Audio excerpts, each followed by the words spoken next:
Pardonner pour un croyant, c'est une obligation. Ce n'est pas un choix, c'est une obligation, c'est un devoir. C'est quelque chose que tu dois faire. Peu importe le nombre de fois qu'on t'offense, tu dois pardonner. Tu dois pardonner parce que pardonner active un principe de réciprocité. C'est comme si, quand tu pardonnes là, tu donnes crédit à Dieu. Il est obligé de te rembourser ça en pardon. La Bible dit, pardonne pour qu'il te soit aussi pardonné.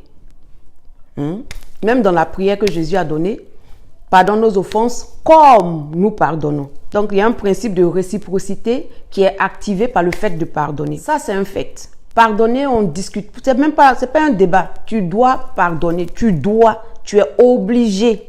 C'est une obligation. Tu dois pardonner.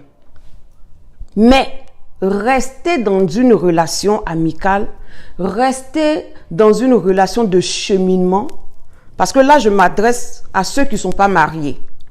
Rester dans une relation de cheminement ou amicale, c'est un choix, c'est une liberté. Tu es libre de rester, tu es libre de partir.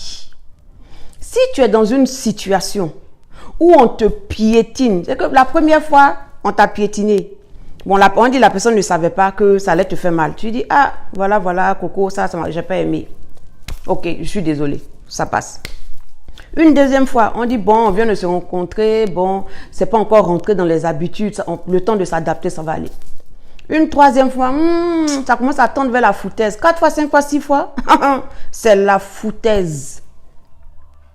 Rien ne t'oblige à rester dans un environnement toxique. Quand tu sais qu'une personne ne tient pas compte de tes reproches, quand tu sais qu'une personne ne tient pas compte de ce qui te blesse, quand tu sais qu'une personne ne tient pas compte de ce que tu n'aimes pas, et que chaque fois qu'il y a quelque chose, la personne va trouver des excuses. Non, c'est parce que Pierre, que Paul. Non, c'est parce que je savais que ça allait te faire mal que je ne t'ai pas dit. Non, c'est parce que... C'est de la foutaise. La personne te prend pour acquis. La personne pense que si tu n'es pas là, tu ne peux pas être mieux ailleurs, mais tu ne peux pas trouver mieux ailleurs. Femme, c'est ça là qui nous tue. C'est ça qui nous met dans « si je savais ». Au moins, ce n'est pas encore arrivé loin là. Le monsieur te montre son vrai visage. Il te montre que lui là, quand toi tu parles, ça ne va pas quelque part. Il s'en fout, il ne fait rien avec ça. Il ne tient pas compte, c'est que vous avez pris des résolutions. Vous vous êtes assis, vous avez dit, bon, pour que la relation fonctionne, on va faire comme ça, on ne va pas faire ça, on va faire ceci. S'il y a ça, faire comme ça, vous vous êtes mis d'accord. Il se lève, il s'en va, il fait ce qu'il veut. Donc, votre accord, là, lui, il se torche avec. Votre accord, là, lui, il se torche avec. Pendant que toi, tu penses que tu as un engagement avec quelqu'un de sérieux, lui, il te prend pour... Elle dit comme celle-là. Ma chérie, moi je dis toujours, sur cette terre-là, tu vas trouver chaussures à tes pieds. Il faut juste avoir la patience. Il faut juste avoir le discernement. Il faut rester ferme sur ce que tu veux, ce que tu ne veux pas. Il ne faut pas commencer avec ce que tu ne veux pas en espérant que ça va devenir ce que tu veux. Moi je dis toujours, manguier ne va pas te produire papaye plus tard. Ce n'est pas parce que tu es resté devant un manguier longtemps que ces fruits vont devenir papaye. Ce n'est pas vrai. Donc, femme, quand tu commences comme ça avec quelqu'un, puis tu vois que la personne te prend la personne te rit, faut tracer. Gagne temps. Il faut gagner en temps. C'est mieux que de perdre ton temps devant un manguier en espérant que demain, il va produire des papayes. Ma chérie, chacun se reproduit selon sa nature.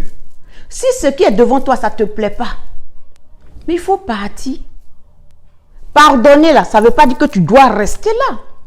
Pardonner, ça ne veut pas dire que tu dois donner l'opportunité à la personne en face de te piétiner chaque jour. Pardonner ne veut pas dire que tu dois permettre à quelqu'un de se foutre de toi au quotidien. Ce n'est pas ça, pardonner. Pardonner, c'est laisser tomber l'offense. Mais il faut faire preuve de discernement et puis passer à autre chose quand c'est nécessaire. Il faut que toi-même, là, tu préserves ta paix, ta santé mentale. Parce que tu n'as pas resté dans un environnement où on te maltraite, on te fait ce que tu n'aimes pas tout le temps.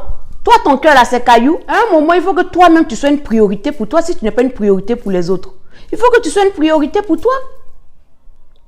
Si toi-même, tu ne t'aimes pas, là, comment tu vas faire pour aimer les autres? Tu ne sais pas t'aimer, c'est les autres que tu vas savoir aimer? Non. Tu es déséquilibré vis-à-vis de toi-même. Tu vas être équilibré avec qui?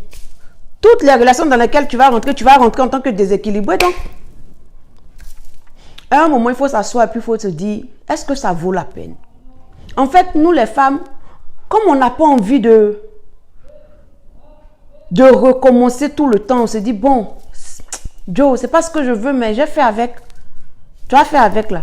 De frustration en frustration en frustration. Toi, tes amis sont en paix dans leur couple. Toi, chaque jour, comme le dit la chanteuse là, toi, chaque jour, on doit donner explication. Non, c'est parce que Pierre que Paul. Non, c'est parce que Jean que Pierre.